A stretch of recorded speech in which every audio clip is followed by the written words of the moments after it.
საღამოშვიდობის ეთერშია გადაცემა სუბიექტური აზრის სამწუხარო დღეს მხოლოდ ჩემთან ნათია მიქიაშვილთან და ნიკუშა შენგელაიასთან ერთად, რომელთან ერთად ჩვენ მთელი კვირის განმავლობაში განვიხილავთ გადაცემის პირველი ნაწილში მოხდა ახალ ამბებს. შალვა ავად გაგვიხდა ნიკუშა. ვიცი სამწუხაროა ძალიან. მე რო არ ყოფილიყავი შენ მარტო იქნებოდი. მე მარტო იქნებოდი და ყოფილ ვარ. მე მინდა შალვას დროზე უსურო გამონჯანსაღება, იმიტომ რომ მის გარეშე ძალიან მოსაწყენია. არა, ვატყობ რომ მის გარეშე ძალიან მოსაწყენია, რა თქმა უნდა, მაგრამ ვატყობ რომ ჩემი სამსახური არ გაიწელოს. ფიქრო. ხო, თუმცა აი დავიკავე შალვა შენი ადგილი, მაყურებელთა თხოვნით დავიკავე შენი ადგილი. დღის განმავლობაში ერთ-ერთი ახალი ამბავი ნიკუშა გიკავშირდება პირდაპირ შენ. ანუ როგორც გახდა ცნობილი დღის მეორე ნახევარში, შენ და ბატონი თემურ ჩხეიძე შეხვდით ბიძინა ივანიშვილს. კი, შეხვდით. ეს იყო შეხვედრა ბატონ ბიძინასთან, მე და ბატონი თემურ ჩხეიძის. რა ხდება ხოლმე ასეთი ტიპის შეხვედრებზე? ანუ არის ეს უბრალოდ აზრთა გაცვლა, გამოცვლა, ძალიან უბრალო უშუალო შეხვედრა, რა თქმა უნდა, ასთა გაცვლა. ზოგადად ყველაფერზე მდგომარეობაზე, მაგრამ დიდი ნაწილი საუბრის მაინც შეეხო კულტურის მდგომარეობას ჩვენ ქვეყანაში, თეატრებს, კინოს და ასე შემდეგ, ზოგადად კულტურას, რომ ამ თემაზე იყო საუბარი თუ რამდენად მეტი ყურადღება ჭირდება, რა ჭირდება, რამდენად მნიშვნელოვანია კულტურა საერთოდ ქვეყნის განვითარების და ასე შემდეგ. როგორ ფიქრობ, ბიძინა ივანიშვილის კომპანიაში გამოჩენა ნიშნავს თუ არა უშუალოდ უკვე მის მხარდაჭერას? ჩვენ ყველანი არა, მხარდაჭერა ერთმნიშვნელოვანია, იმიტომ რომ ბიძინა ივანიშვილი არის საშუალება, რომ შევცვალოთ მდგომარეობა ქვეყანაში ზოგადად. ის ვითარება, რაც არ მოწონს და გარკვეულწილად ხელოვან ხალხს განსაკუთრებით, იმიტომ რომ კიდე ბევრჯერ ვიმეორებ, რომ ძალიან მძაფრი გაცდა აქვს ხელოვან ხალხს ყოველთვის უსამართლობის მიმართ. როცა ქვეყანაში არის ძალადობა, როცა არის ტყუილი, როცა არის რაღაცა, არ მოწონთ ეს. გარემო უნდა იყოს თავისუფალი, ხელოვანი ხალხი თავისუფალი ხალხი და ის აქ სურვილი რომ გარემოც იყოს თავისუფალი. ისე რომ ეს ყველას ჩვენი პრობლემაა, ზოგადად გვეხება ყველას და ამის თაობაზე რომ ეს პრობლემატურია და ყველა საუბრობს და ხვდება ერთმანეთს როგორ გამოსწორდეს, ეს არის ამის შესაძლებლობა რა და პირველ რიგში დასაფასებელია რომ ბატონო ბიძინამ გადადგა ეს ნაბიჯი, მიუხედავად იმისა რომ შეძლო რომ შვენივრად ყოფილიყო ამ თავის ტკივილის გარეშე, მისმა სიყვარულმა ქვეყნის მიმართ თუ არ ვიცი რაღაც პასუხისგებლობამ გადაადგმევინა. მაგალითად გიგა ბოკერია მის გამოჩენას ქართულ პოლიტიკაში თავისუფლების ფასს უკავშირებს. რომელ თავისუფლების ფასს? ხო, მეც დავინტერესდა რომ ვიდეო ინტერვიუ მიუწია ჟურნალი ტაბულასთვის, რომელიც იცი ალბათ რომ ფაქტობრივად მისი მეუღლის ხელმძღვანელობის ქვეშ არის. საქართველო არის თავისუფალი ქვეყანა, ეს არის მრავალწლიანი ლიბერალური დემოკრატია. სად არის დაგვანახეთ ერთი რა თავისუფალი ქვეყანა?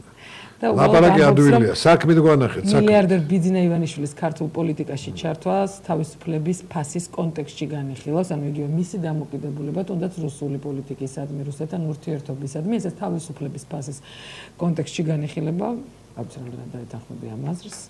თუმცა რუსების სხვა აზრზე დგანან.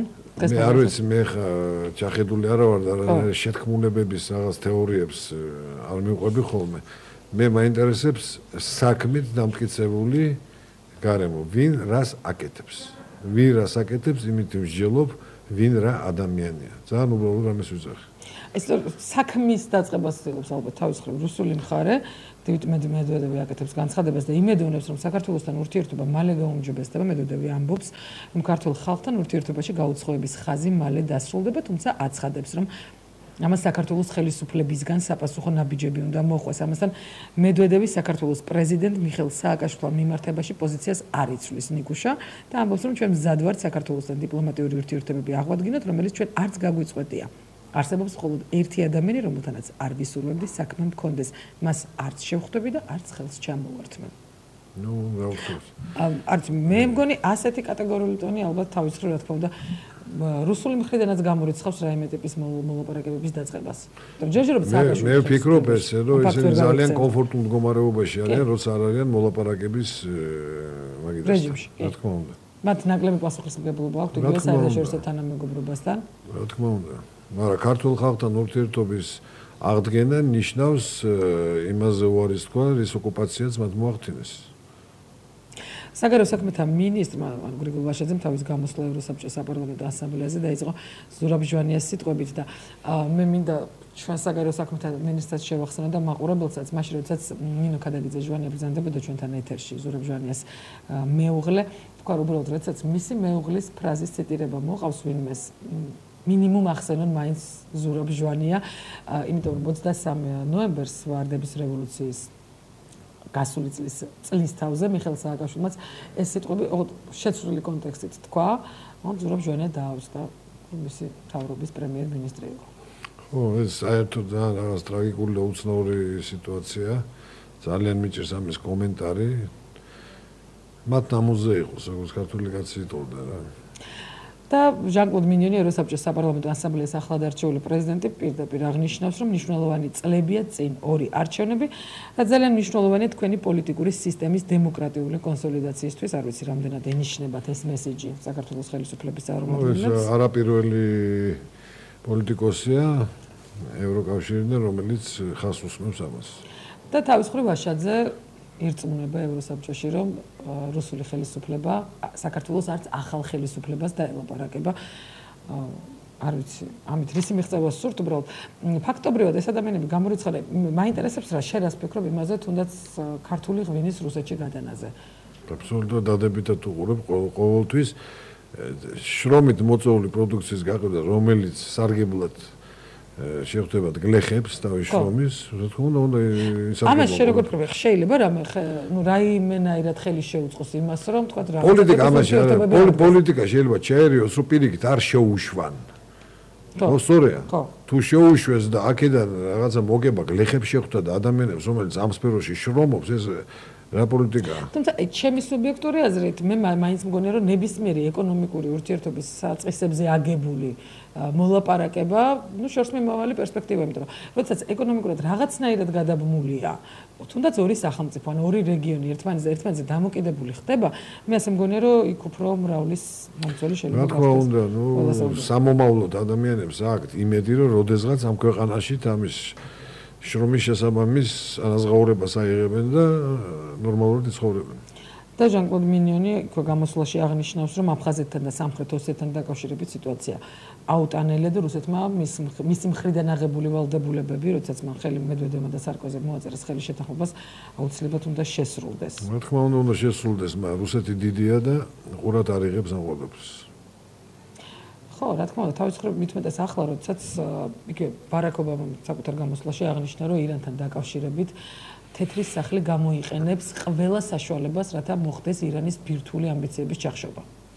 ანუ ეს თავისთავად ალბათ ომის საფრთხესაც გულისხმობს, ხო? ნუ ნახოთ თუ მივიდა ომამდე, თორე რა თქმა უნდა ჩადებულია, როცა ნებით და მოლაპარაკებით და ყურს არ უგდებენ, შემდეგ იძულებული არიან, რომ ესე ოპერაციები მშვიდობისთვის რეგიონში თუ რაღაცისთვის არ იყოს აგრესიული და არ მოხდეს რაღაც უფრო დიდი კატასტროფა, როგორმე შეაკავონ ეს პროგრამა, რა თქმა უნდა.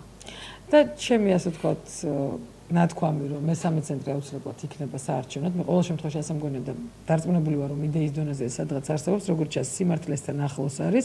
დღეს უკვე კახა კუკა ვაკეთებს განცხადებას, რომ ის და ლევან გაჩეჩილაძე სხვადასხვა ბანაკში არ აღმოჩნდებიან, კახა კუკა ამბობს, რომ გაჩეჩილაძე ჯერჯერობით ინტერვიუს არ იძლევა და შესაბამისად არ უნდა დაარღვიოს ამ შემთხვევაში ლევანის უფლებები და მიუხედავად იმისა, რომ მას გადაწყვეტილება ჯერჯერობით მიღებული არ აქვს, საუბრობს მესამე ცენტრზე, რომელიც არჩევნებზე დაახლოებით 30%-ს წაიღებს. ხო, არა, მე გეთანხმები, რომ მესამე ცენტრი შეიძლება ჩამოყალიბდეს, მე არ ვიცი რამდენ პროცენტს წაიღებს, ამაში ვერ ვეთანხმები, იმიტომ რომ ფაქტიურად რეალობა წინა გადაცემაში ჩვენ გქონდა ამაზე საუბარი, მე ვხედავ ისეთია, რომ ხმები გაიყოფა ორ ცენტრზე.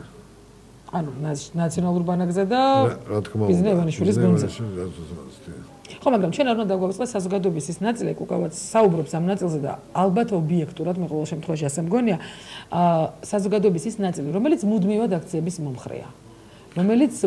რომელსაც ხელისუფლება თუნდაც მარგინალებს ეძახის. ანუ არის პანაცეა არ არის აქციები, კუჩა არ არის პანაცეა, ხა შეიძლება რაღაცა მოხდეს ქვეყანაში და ადამიანს მოგიწევს გასვლა, ხო? ესეც საშინელება შეიძლება მოხდეს, მაგრამ უბრალოდ ამ გზამ დაგვანახა, რომ მაინც არჩევნები არის ყველაზე ესეთი უმტკივნეულო სულების საშუალება. ხო? და იმ პირობებში, როცა ხელისუფლება ესე კი პირისპირდება ქუჩაში და ესეთი რაც გაიარა ამ ხალხმა რა გამოცდილებაც აქვს. არავის არ უკარგავ ამის უფლებას, ვისაც ნებავს რა გზითაც უნდა კონსტიტუციური გზით, უნდა იბრძოლოს იმისთვის, რომ მოიპოვოს თავისი ადგილი თუნდაც პოლიტიკურ სივრცეში, თუ გინდა იმისთვის, რასაც ქვეყნის უკეთესი მომავალი ქვია. მესამე ცენტრი იქნება, რა გზით იქნება ბრძოლა, არავის არ უშლის არაფერს.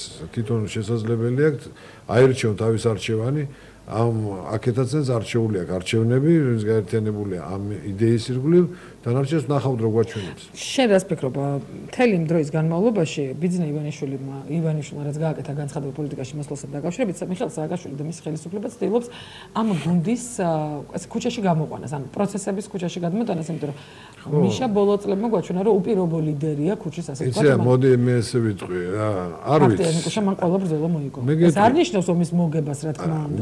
მნიშვნელობა აქვს ბრძოლაში თუ მხარეებს შორის როგორი ძალთა გადანაწილებაა. მოიგო ბრძოლა, როცა 600 კაცი იდგა, მოიგო ბრძოლა. როცა 300,000 კაციც იდგა. 300,000 არასდროს არ იდგა ბრძოლა რო დაიწყო. რომას გულისხმო 7 ნოემბერს, როცა 20 კაცი იწვა იქა. არა, შუბლებს არ გულისხმო, მე იანვრის არჩევნებს გულისხმო. იანვრის არჩევნებზე ხალხმა მოიგო არჩევნები და რა, მე ხალხი იდგა 200,000-ზე მეტი იპოდრომზე, მაგრამ მაშინ მოხდა გადაწყვეტილა პოლიტიკური ლიდერების, რომ ხალხი არ წაიყვანოთ კონფრონტაციაზე. მაშინ გარემოც სხვა იყო პრინციპი. რა მოხდებოდა იმ კონფრონტაციაზე, მე ვერ გეტყვი ზუსტად. საგარეო მხრიდან ფაქტობრივად ხარდაჭერის გარეშე იყვნენ ეს პოლიტიკური ლიდერები. მე რა, იცი 200,000 კაცის დაშლა ესეთი იოლი არ არის, ძალიან დიდი ბუდიში ვიხდი.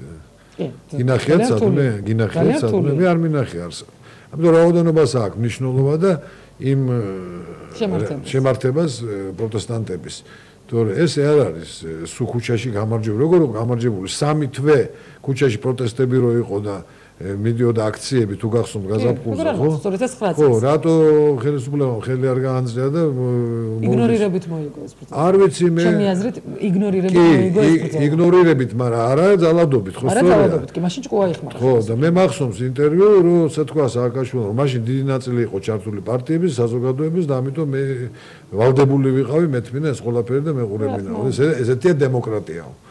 ხო, ამიტომ ესეც რო ქუჩა ბოლომდე როგორც იძახიან. ნუ ყოველ შემთხვევაში თავად არიან ასე დარწმუნებული. მაგრამ სასურველი არ არის, როცა გააქვს რეალური საშუალება ძალიან უბრალოდ. ბიულეტენით ხელზე გამოცხადდეს საარჩევნო და შენი დააფიქსირო, ის ძალიან ადვილად ხდება ეს ყველაფერი, ოღონდ მერეა მთავარი ამ ხმების დაცვა. კი, მაგრამ მე მაინც მგონია რომ ხელისუფლება არჩევნებამდე ეცდება აუცილებლად რაღაცა ტიპის პროვოკაციას. ნათი არ ვიცი ისინი რას ეცდებიან, მათ თავში რა ხდება, მე ვერ გეტყვი ხა, მაგრამ ჩვენ უნდა ვიცოდეთ ჩვენ რას ვაკეთებთ. ხო, მოქალაქეები, რომ არჩევნებზე უნდა წავიდეთ. ეს წელი უნდა გახდეს არჩევნების წელი. სირცხვილი უნდა გახდეს იმ ადამიანისთვის, ვერც ვინმე არჩევნ მეზობელთან, ნათესავთან მისვლა. თუ ის არ მიოს არჩევნ უბანთან. ანუ ის თვითონ ამოაგდებს თავის თავს. მოსახლეობა ცოტა უფრო აქტიურობდა. რა თქმა უნდა. არჩევნებზე და არა ისე თქვა როგორც 2010 წლის ადგილობრივი თვითმმართველობის. რა თქმა უნდა, რამხელა პროცენტი არ მივიდა, ხო? ძალიან დიდი რაოდენობა. და ყველა ჩიოდა, მაგრამ თვითონ ნაბიჯი იმისთვის, რომ ისულიყო არჩევნებზე არ გადადგეს. ხო.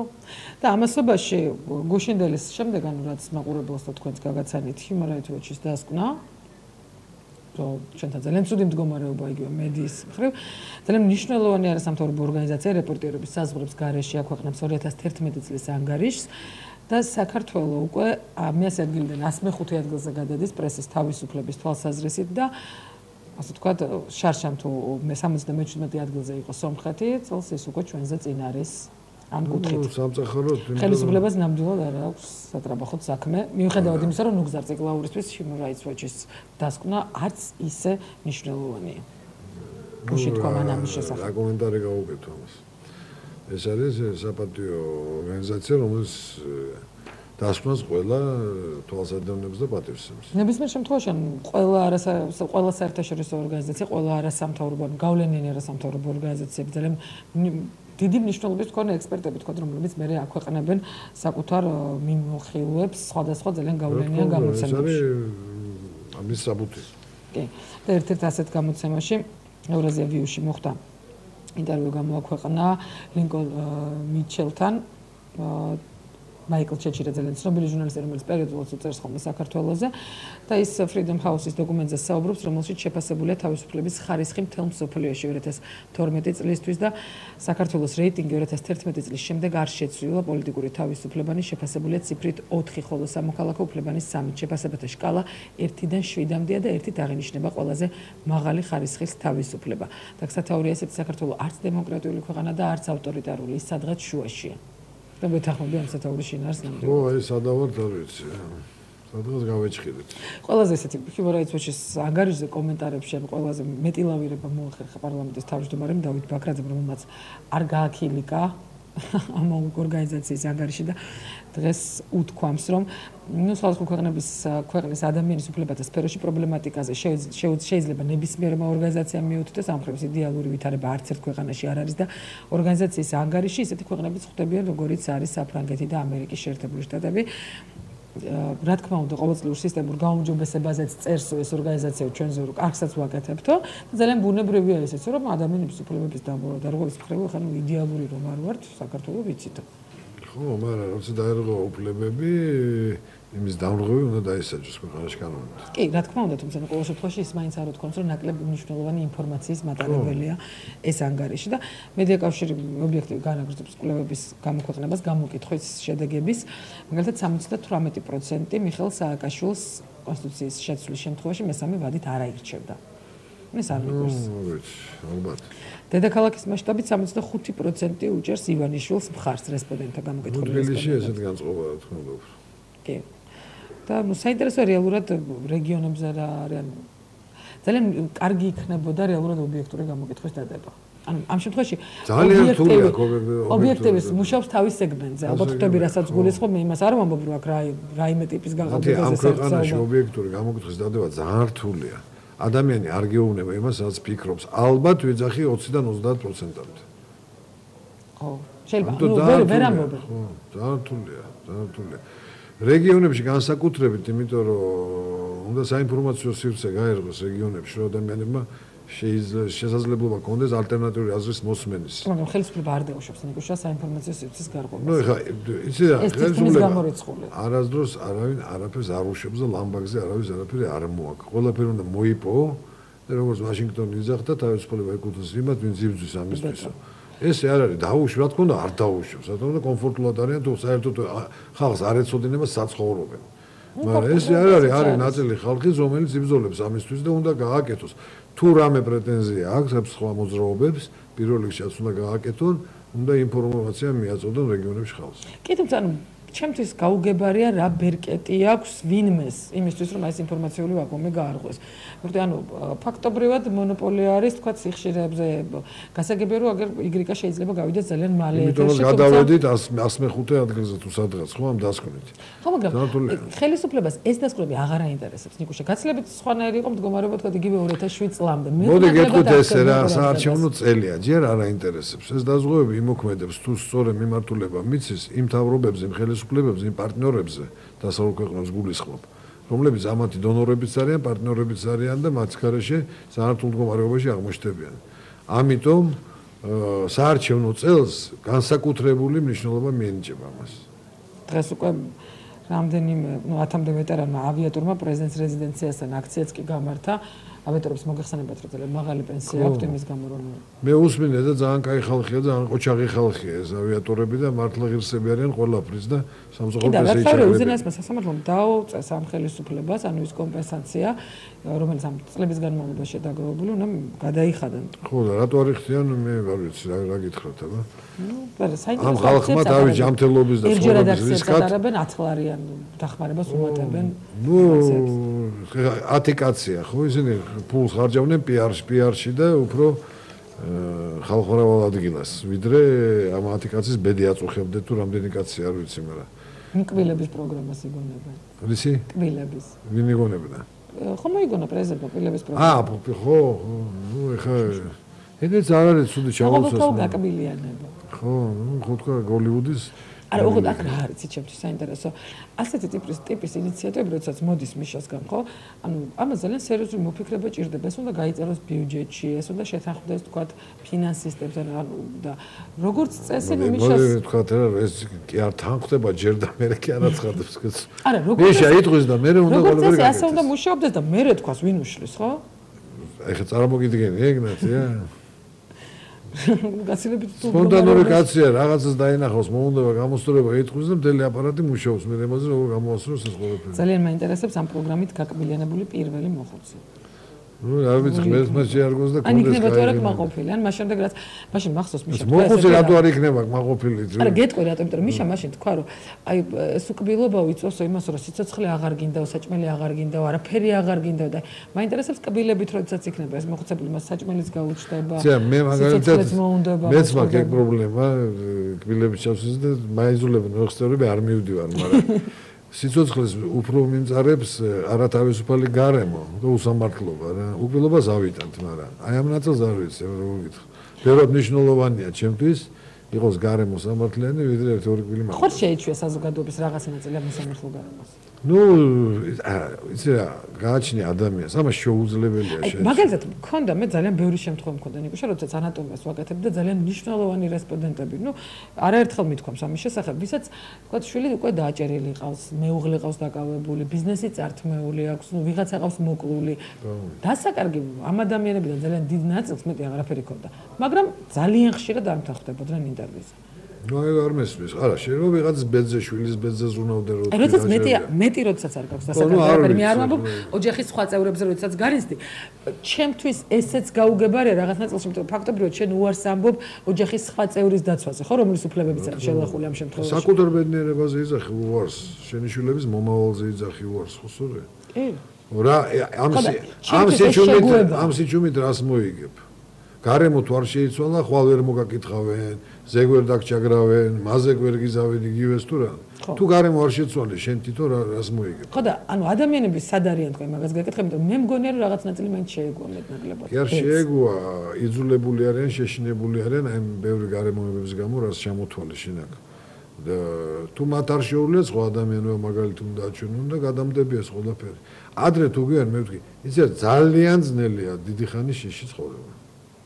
მე რა მომისმენია, იცი, ძალიან ახლო გარემოცვიდან, ჩემი გარემოცვიდან, როდესაც თქვა, წასულა ადამიანი აქციაზე, გაულახავთ ან რაღაცა და ნუ შემდეგ მოდის და ამბობს, ნუ ეს ჩემი მეზობელი ზის სახლში, ოპოზიციურად განწყობილი, არ მოწოს ხელისუფლება, მაგრამ ელოდება რომ რაღაცა შედეგს მე მოვუტარ. აი მეც არის ეს განწყობაც არის, რომ სხვისი ხელით გაკეთებას ელოდება ნახევარი საქართველო. ხო, მაგრამ ისიც არ აკეთებს სწორედ მაგის გამო, რომ ის ვიღაც ელოდება სხვის ხელით გაკეთებას. ხო, ნუ ეხა იცი რა გარემოებას მოქმედება უნდა რომ შეცვალო რა.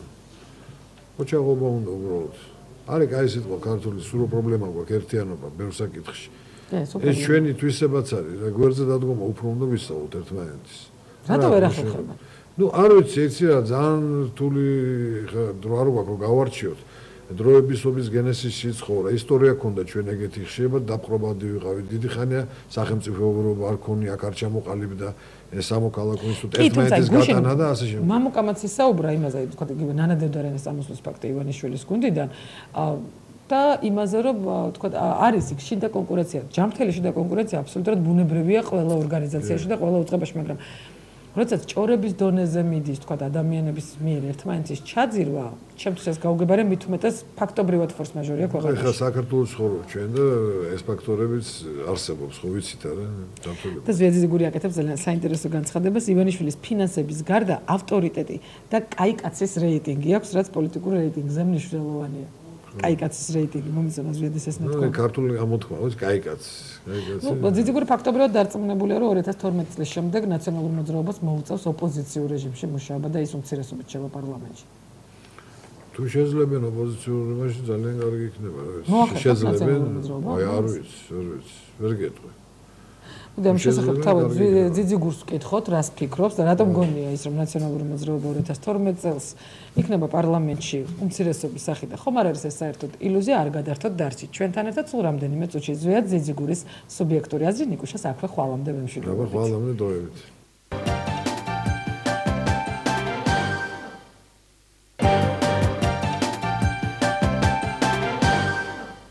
და გადაცემა სუბიექტური აზრი დაპირებისამებრ ზვიად ძიძიგურთან ერთად გიბრუნდებათ საღამოშვიდობის ზვიად სტუდიაში სტუმრობისთვის. მივესალმები ტელემაყურებელს და რადიოს. ზვიად, ასეთი კატეგორიული განცხადება, აი 2012 წლისთვის ნაციონალური მოძრაობა უნდა მოემზადოს ოპოზიციურ რეჟიმში სამუშაოდ. ესეთი რეალობა ამ წუთის მდგომარეობა. ილუზორული ხო არ არის ცოტა? რავი, ცხოვრებაში ილუზიებით არ მიკვებია არასოდეს და არც ახლა არ ვაპირებ ამას. მე გეტყვით ჩემ მოსაზრებას, აი საიდან ვასაბუთებ. კი ბატონო, თან შეკითხვას დაგისვამთ, რომელიც პირდაპირ კავშირშია მაგ პასუხთან. ანუ მიხეილ სააკაშვილს ფაქტია, რომ უკვე რამდენიმე თვეა დაწყებული აქვს წინასაარჩევნო კამპანია. კი ბატონო. თქვა, ისეთი პარტიების ლიდერები, როგორიც არის თორთოლაძის, აკეთებენ განცხადებებს, რომ მიხეილ სააკაშვილი უნდა გადადგეს და მოგვევლინოს პარტიის პირველ ნომრად სიაში პარლამენტის თავმჯდომარე ნაციონალურ მოძრაობამ მოიგოს. ანუ წინა პირობები ფაქტობრივად რაღაცების უკვე იკვეთება და ისიც ფაქტია, რომ არ არის გამორიცხული არჩევნები ჩვენ მაისში ვიხილოთ. ისიც ფაქტია, რომ ხელისუფლება ყველანაირ მეთოდს იყენებს იმისთვის, რომ ივანიშვილის გუნდს ფინანსური ყველაზე მნიშვნელოვანი წინასაარჩევნო რესურსი გადაუკეტოს. გარდა ამისა, გვაქვს კანონების კრებული ივანიშვილის გუნდის საწინააღმდეგო მიღებული პირდაპირ შეიძლება ასე დავარქვათ, ანუ ცალკე კოდექსი ჯერ არ გაუკეთებთ, მაგრამ ალბათ მალე მიიღებენ, მაგრამ ნუ კანონები სადაც საჯარო მოხელესთან არის გათანაბრებული საარჩევნო შეიძლება ქაღალდია სუბიექტი, კი ბატონო. იმდენი კითხვა დამისვი, რომ ახლა კალამსაც მოგარწმუნებთ. კალამი მაქვს. ანუ რეალურად ხომ არ იჭედებით დროში უბრალოდ. პირდაპირ ვკითხოთ.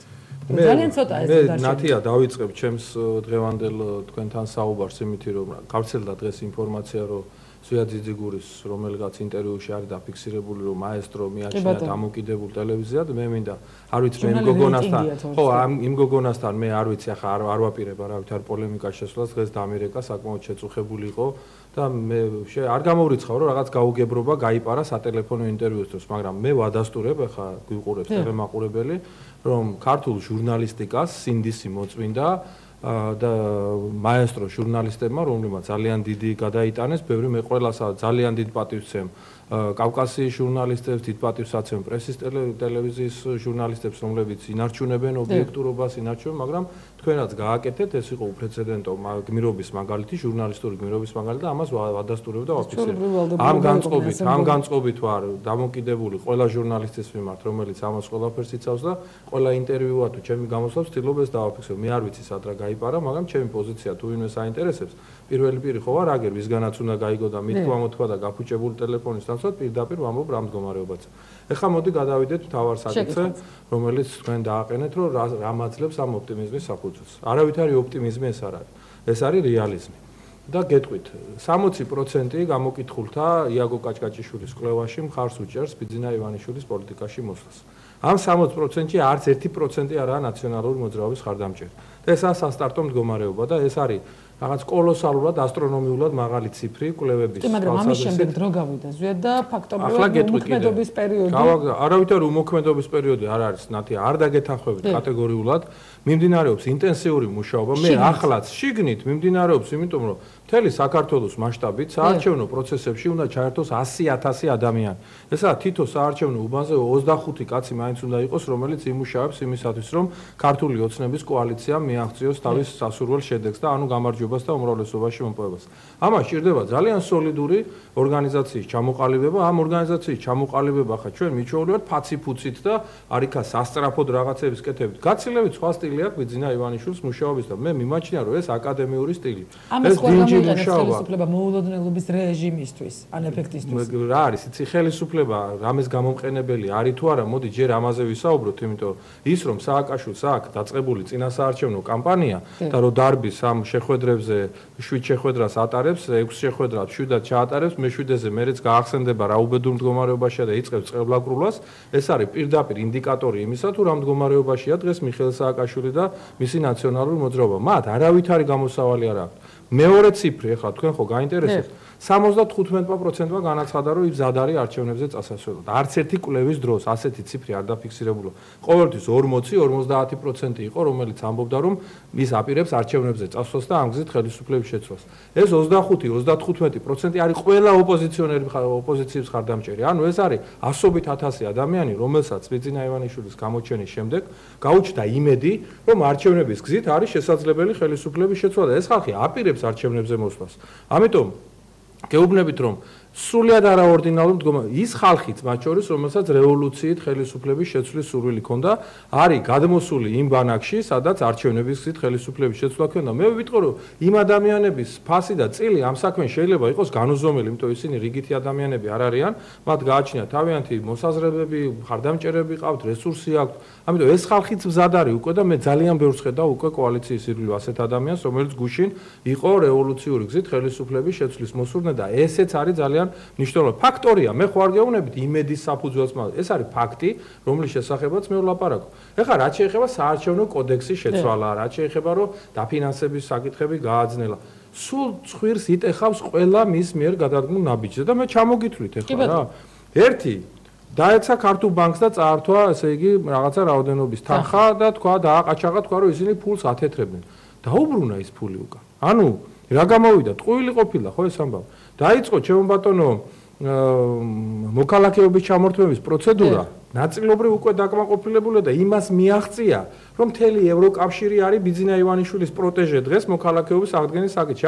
ანუ ის უპირისპირდება ახლა არა ბიძინა ივანიშვილს იურიდიული სამართლებრივი თვალსაზრისით, არამედ უკავშირდება მთელ ევროკავშირს, რომელიც უდგას ბიძინა ივანიშვილს უკვე მხარში იმისათვის, რომ ეს ანუ ეს წარუმატებლობა. ეს მისთვის არაფერს ნიშნავს, ფაქტია ზუსტად ამ დრომდე. რას კი არაფერს არაძლევს მოქალაქეობას. დიდი ბოდიში მომითხოვია ნათი ახლა თუ ვინმე ფიქრობს რომ ეს არაფერს არ ნიშნავს რომ ევროკავშირი უპირისპირდება უკვე სააკაშვილს და აიძულებს და ეუბნება რომ ის არის ვალდებული რომ მოქალაქეობა აღუდგინოს, მე ასე არ ვფიქრობ, მე სრულიად სხვაგვარად ვფიქრობ. ეს მეორე საკითხი. მესამე საკითხი დაფინანსების თემასთან დაკავშირებით. ფული რომელიც ჩაირიცხა ჩვენი პარტიების ანგარიშზე, ამ ფულის ჩამორთმევის მიზნით გააკეთა იურიდიული ხაია, არ ვიცი ქართულად როგორ თქვა ეს და ანუ ისეთი შეცდომა დაუშვა, ისეთი იდიოტური შეცდომა. შემდეგ მოუწია კანონის გადაკეთება ჯონბასის განცხადების შემდეგ და ყალთაბანდობა ჩაიდინეს თუკი საყოფაცხოვრებო თვალსაზრისით შევხედავთ ბაქრაძემ, კუბლაშვილმა და სააკაშვილმა, მაგრამ თუ შევხედავთ იმას, რომ ესენი არიან მაღალი რანგის სახელმწიფო მოხელეები, მათ ჩაიდინეს სახელმწიფო დანაშაული, სისხლის სამართლის დანაშაული აქვს ჩადენილი და ეს დევს ის რომ შენ კანონი რომელზეც პასუხს არც ეს არას იგივე ბასიც არ თხოვს. არც სხვა საერთაშორისო ორგანიზაციები არც ევროკავშირი. პასუხს მოეთხოვება ძალიან მწარედ და ეს ყველაფერი თქვენ რასაც ვერ ხედავთ. ის ბანკის ფული რატო დააბრუნეს? მოდი ერთი რამ, თქვენ ხო ვერ ხედავთ პასუხს, ვინ თხოვს და ვინ არ თხოვს. ვის უნდა მოეთხოვა დაუშვათ?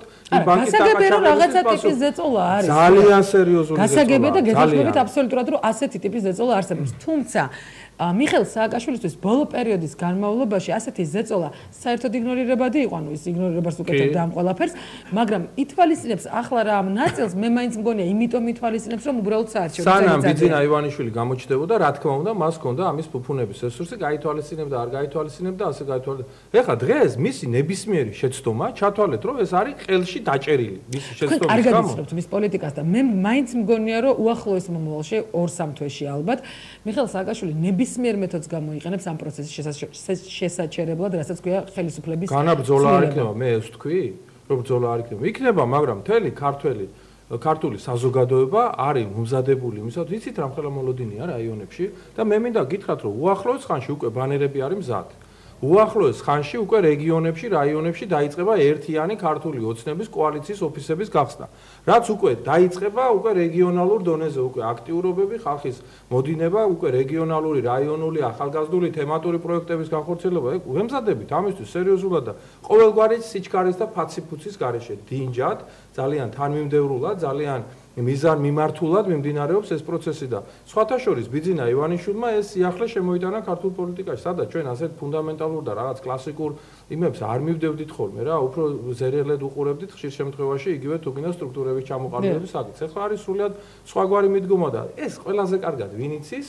დააკვირდით, იხილეთ მიხეილ სააკაშვილი, მისი ტექსტოლოგია, მისი მანერები, მისი ქცევა, მისი წონასწორობის მდგომარეობა, ყველაფერი ეს ადასტურებს იმას, რომ მათ ძალიან კარგად იცის თუ ვინმე მიცის რა მდგომარეობაში არის ის დღეს.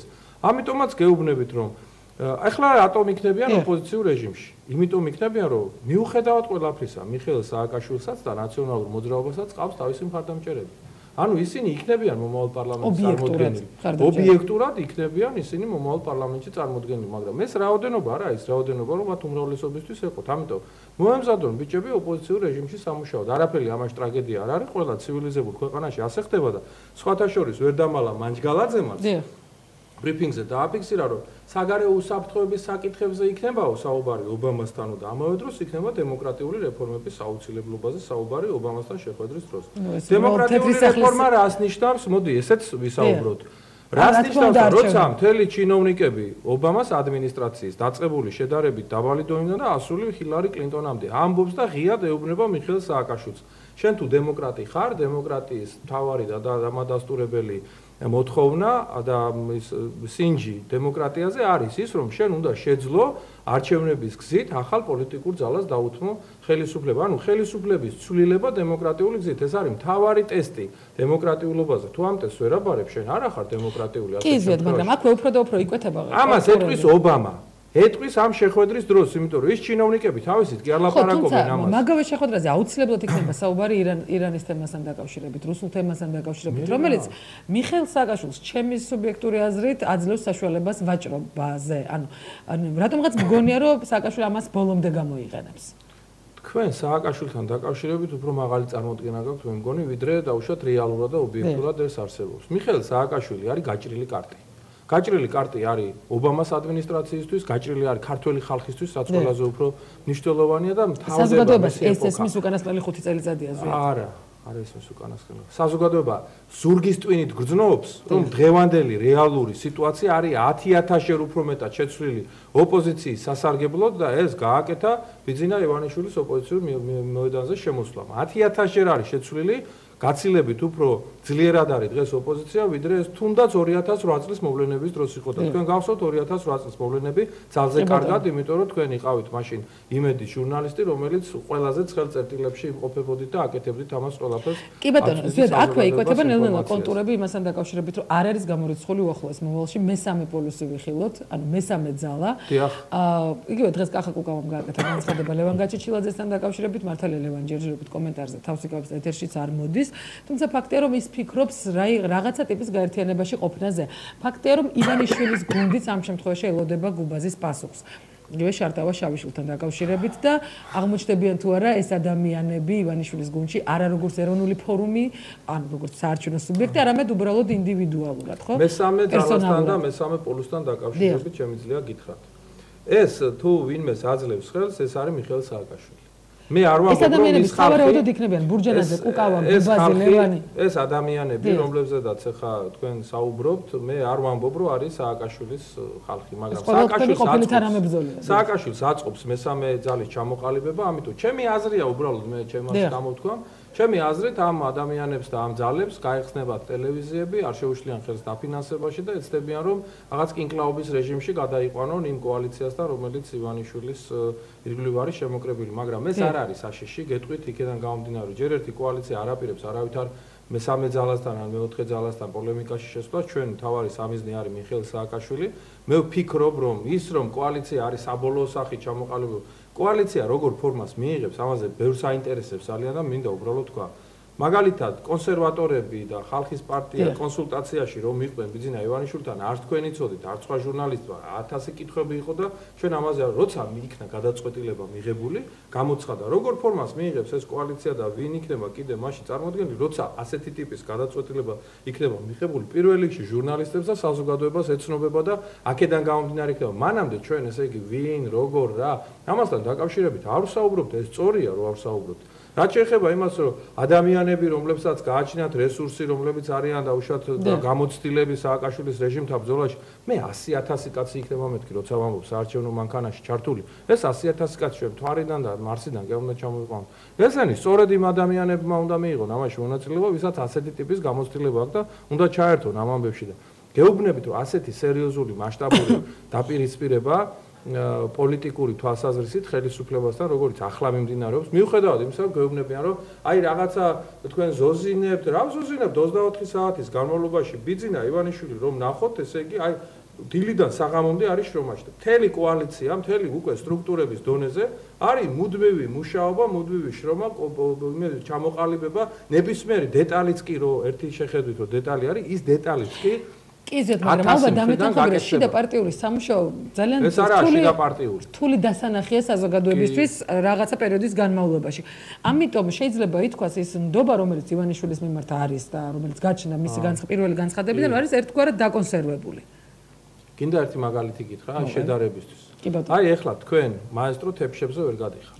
ხალხში არის ძალიან დიდი მოლოდინი და ესე იგი არის ძალიან დიდი სერიოზული წუწუნი არის რომ ესე იგი აი მაესტროს შემადგენლობა ესე იგი ვერ გადის იმაზე რაღაცა ხალხი ელოდება რაღაცა არის მაგრამ რომ გახვალთ ხომ ნახავს ამას ხალხი და ხომ ისევ ხომ ყველაფერი ნორმალურად აი ესე მოხდება რა ეხლა გეუბნებით სადმე რაღაცა შემთხვევითი ნაბიჯის გადადგმას ჯობია რომ იყოს უკვე ჩამოყალიბებული სიტუაცია იქნება ერთიანი ოფისები და ეს ამბავი ძალიან მალე იქნება. უკვე ბანერების დიზაინზე და ასე ტექნიკურ საკითხებზე მიდის მუშაობა. ამიტომ თქვენ რო გონიათ რომ რაღაცას აგვიანდება, მე არ მგონია რომ რამეს აგვიანდება, არაფერს არ აგვიანდება. მესამე ცენტრს მიუბრუნდეთ, ზუსტად თუ შეიძლება თქვენ თქვით რომ ამ შემთხვევაში ამას შეიძლება სააკაშვილის წისქვილზე დაასხას წყალი ფაქტორები და ასე პირდაპირ დაასხას. რაკნან ამ სუბიექტები, იგივე თქვა ნინო ბურჯანაძემ, კახა კუკავამ, გუბასანიკიძემ რომელმაც შეიძლება თქვა მე ვერ გეტყვით რა, ვინ რა უნდა ქნას, იმიტომ რომ არც ერთი არ არის ისეთი ადამიანი, რომელიც შემრჩევას საჭიროებს, ან თქვენ რჩევას. რა, ყველა მიცი ძალიან კარგად არიან გამოცდილი ადამიანები. არა, არ გააკეთებენ. მე კიდე მეუნებით, მე მაგალითად ჩემი გადაწყვეტილება მიღებული მქონდა და მაქვს ეხლაც კაცო, რომ არის რეალური შანსი სააკაშვილის ხელისუფლების შეცვლის. სააკაშვილის ხელისუფლების შეცვლის რეალური შანსი არის კოალიცია, რომელიც შემოიკრიბება ბიძინა ივანიშვილის ირგვლივ. თუ კი რაღაცა დაგსახსვა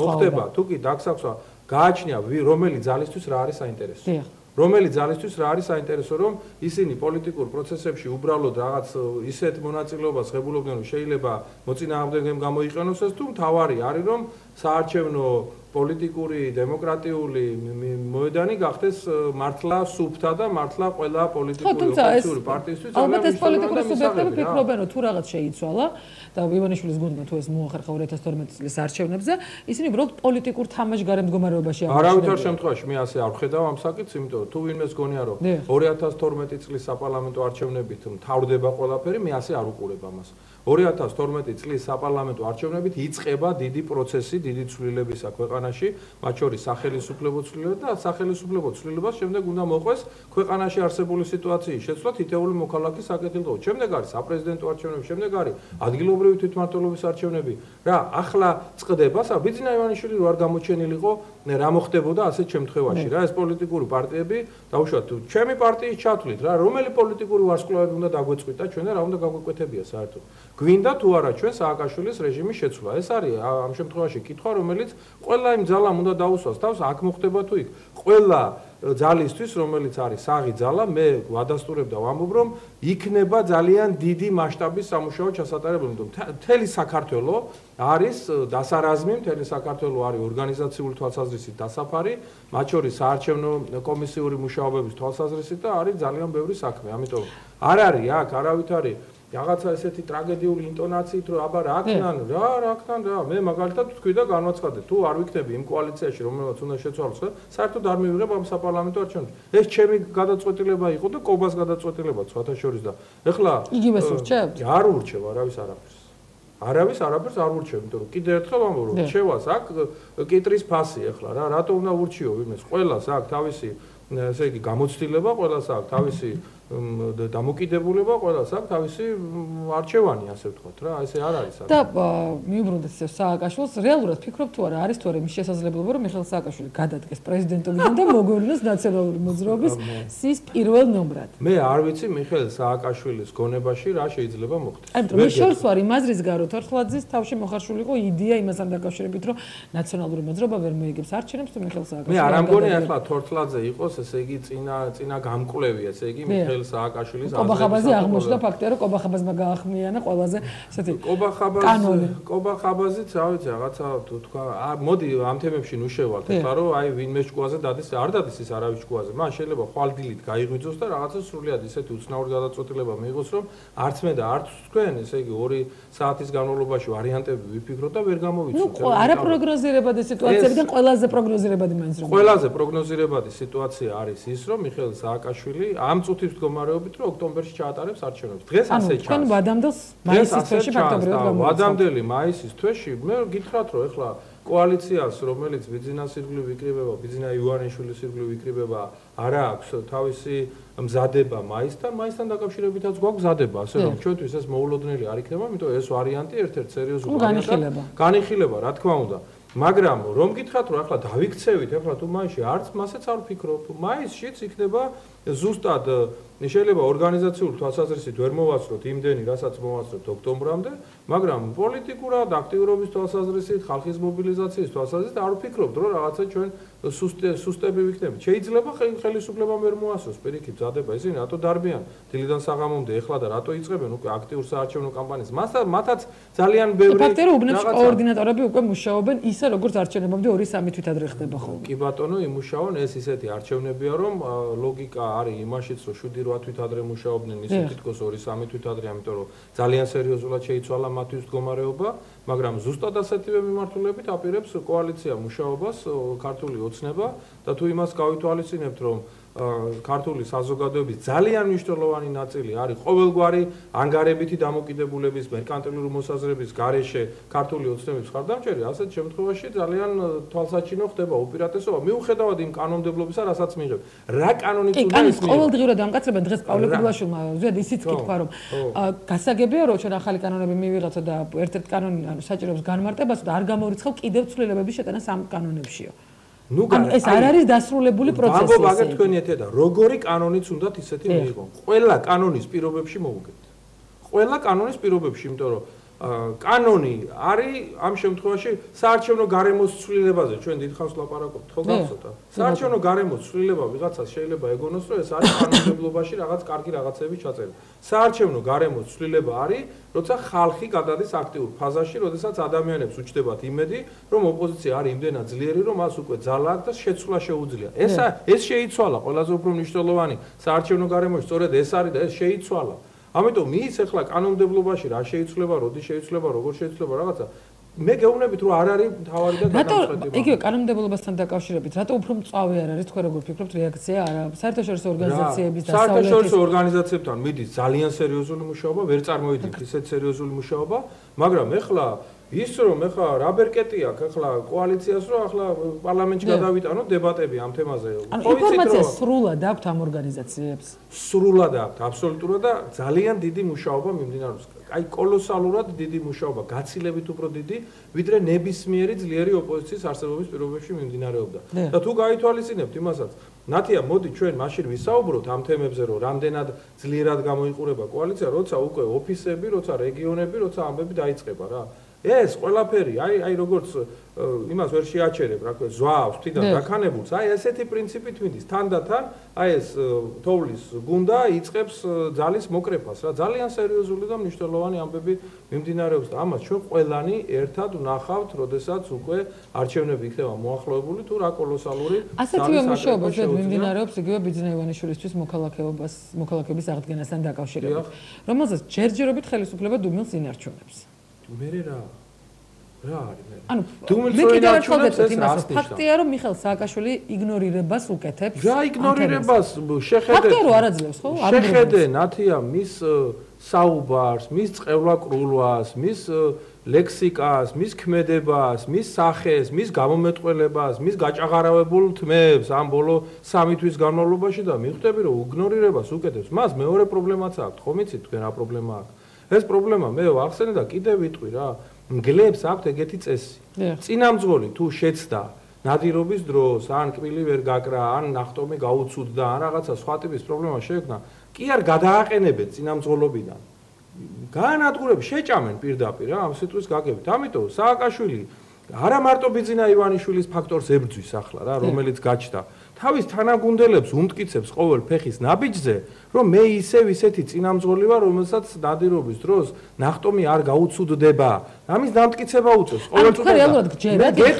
მე ერთ რამეს გეტყვი, რომ მისი თანაგუნდელები ძალიან ეჭვით უყურებენ მათ წინამძღოლს უკვე და ჩვენ არ ვიცით, როდის დადგება პროცესი მიხეილ სააკაშვილის მათი მხრიდან შეხრამუნების. არ ვიცი მე ზუსტად, მაგრამ მიხეილ სააკაშვილი არის ძალიან კარგად აი პოლიტიკური რობოტივით არის რა და ძალიან კარგად გრძნობს მისი წინაშე დამდგარი ამოცანები რაც არის.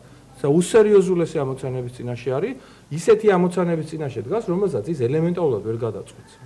ძალიან გადავაცილეთ ჩვენ დროს როგორც უკვე მასწავლებლები. დიდი მადლობა ზვიად. ასე რომ მოემზადოს ნაციონალური მოძრაობა ოპოზიციურ რეჟიმში სამუშაოდ. თქვენ დღეს მოისმინეთ ზვიად ძიძიგურის სუბიექტური აზრი, მე ხვალამდე გემშვიდობებით იმ იმედით, რომ შალვა რამიშვილი ხვალინდელ გადაცემაში ზუსტად 19 საათზე აუცილებლად შემომიერთდება.